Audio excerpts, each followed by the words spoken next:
आज मैं आपको एक श्री कृष्ण जी की कहानी सुनाता हूँ। एक राधे श्याम नामक युवक था। स्वभाव का बड़ा ही शांत एवं सुविचारों वाला व्यक्ति था। उसका छोटा सा परिवार था जिसमें उसके माता पिता, पत्नी एवं 2 बच्चे थे। सभी से वो बेहद प्यार करता था। इसके अलावा वो कृष्ण भक्त था और सभी पर दया भाव रखता था। जरूरतमंद की सेवा करता था, किसी को दुख नहीं देता था। उसके इन्हीं गुणों के कारण श्री कृष्ण उससे बहुत प्रसन्न थे और सदैव उसके साथ रहते थे। और राधे श्याम अपने कृष्ण को देख भी सकता था और बातें भी करता था। इसके बावजूद उसने कभी ईश्वर से कुछ नहीं मांगा। वह बहुत खुश रहता था क्योंकि ईश्वर हमेशा उसके साथ रहते थे, उसे मार्गदर्शन देते थे। राधे श्याम भी कृष्ण को अपने मित्र की तरह ही पुकारता था और उनसे अपने विचारों को बांटता था। एक दिन राधे श्याम के पिता की तबीयत अचानक खराब हो गई। उन्हें अस्पताल में भर्ती किया गया।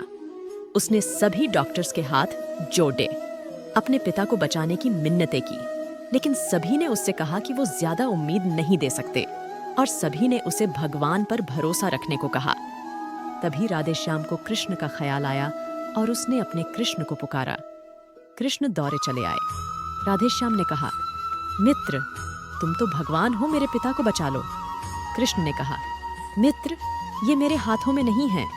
अगर मृत्यु का समय होगा तो होना तय है। इस पर राधे श्याम नाराज हो गया और कृष्ण से लड़ने लगा।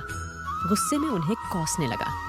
भगवान ने भी उसे बहुत समझाया पर उसने एक ना सुनी। तब भगवान कृष्ण ने उससे कहा, मित्र, मैं तुम्हारी मदद कर सकता हूँ, लेकिन इसके लिए तुम्हें एक कार्य करना होगा। राधे श्याम ने तुरंत पूछा, कैसा कार्य?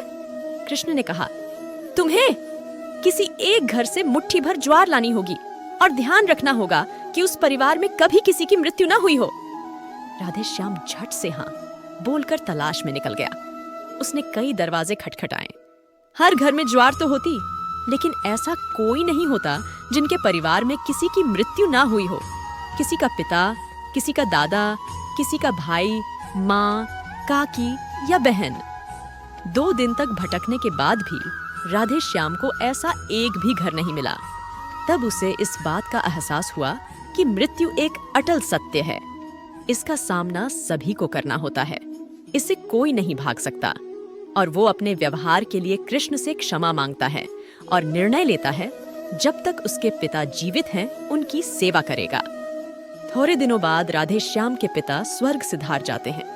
उसे दुख तो होता है, लेकिन ईश्वर की दी उस सीख के कारण उसका मन शांत रहता है। दोस्तों, इसी प्रकार हम सभी को इस सच को स्वीकार करना चाहिए कि मृत्यु एक अटल सत्य है। उसे नकारना मूर्खता है। दुख होता है, लेकिन उसमें फंस जाना गलत। केवल आप ही उस दुख से पीड़ित नहीं हैं, अपितु संपूर्ण मानव जाति उस दुख से सामना करती ही है। ऐसे सच को स्वीकार कर आगे बढ़ना ही जीवन है।